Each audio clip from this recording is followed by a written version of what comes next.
الحمد لله رب العالمين والصلاة والسلام على سيد المرسلين نبينا محمد وعلى آله وصحبه أجمعين. اللهم اجعل أعمالنا وأقوالنا خالصة لوجهك الكريم. رب اشرح لي صدري ويسر لي أمري واحلل عقدة من لساني يفقه قولي. marka koowaad rabbi subxaana wa tacaala ayaa mahad oo dhan iskale walaalayaal. allaha weyne waaxidka axadka samadka ina dhaqayo ina dhaqaaleeyey ina tabantaabiyey nicmooyin ayna garan karin haddii aynu damaano inaynu tirtirino sida rabbiga qur-aankiisa uu ku sugay.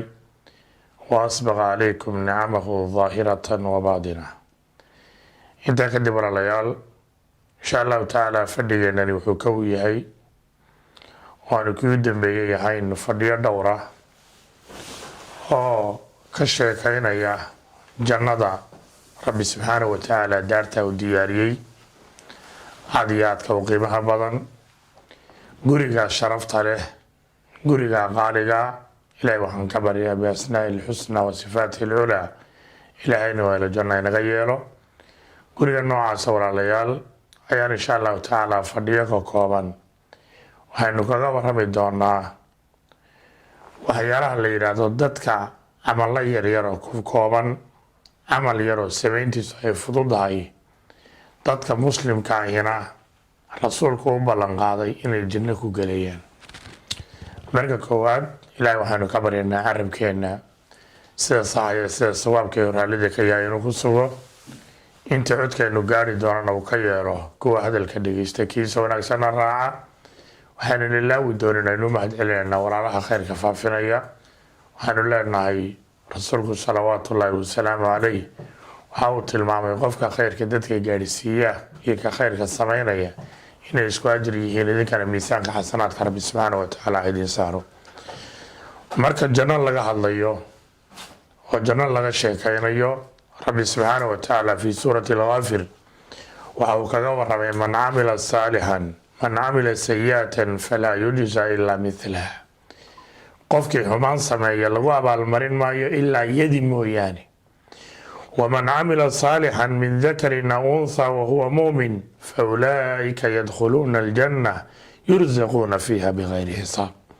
qofkii sameeya wax wanaagsanna lab iyo dhadig ciduu doonaba ha ahaado xaaluu qofkaasi muumin yahay oo qalbigiisa imaan uu ku jiro, dadkaasi waxay geli doonaan jannada rabbi subxaana wa tacaala. jannada maxaa dhex yaala? jannada waxaa dhex yaala yursaquuna fiiha bigayri xisaab. xisaab la-aan ayaa jannada rabbi subxaana wa tacaala waxay cunaan iyo waxay cabaan iyo waxay ku faakahaystaan iyo waxay ku barwaaqaystaan bay ka heli doonaan baa rabbi subxaana wa tacaala uu tilmaamay.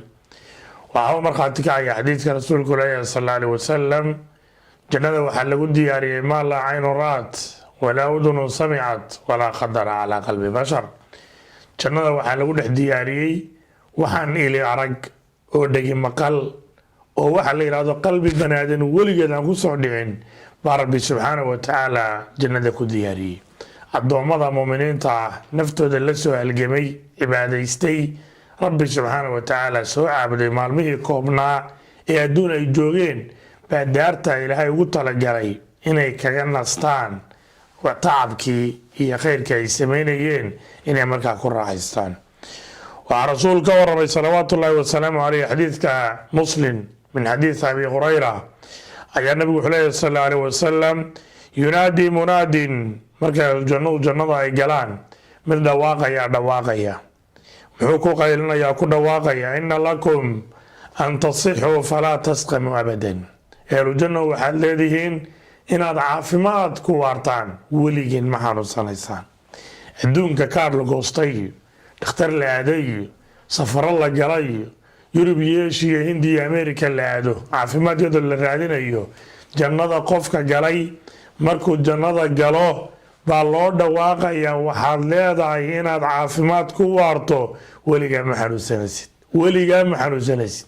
dheg baan lagaa qabanayn, il baan lagaa qabanayn, gaastari baan laga aqoonin, beer xanuun baan laga aqoonin, typhoid baan laga aqoonin, wamaa ilaa dalik. waxaa maanta lala tacbaansan yahay dhakhtaradu ay dabaqiidhisteen, adduunka korkiisa ay shaqaysanayaan, dadkiina dhaqaalahoodii ay ururiyeen, jannada waxaa lagama yaqaan baa rasuulku tilmaamaya sal alla alay wasalam.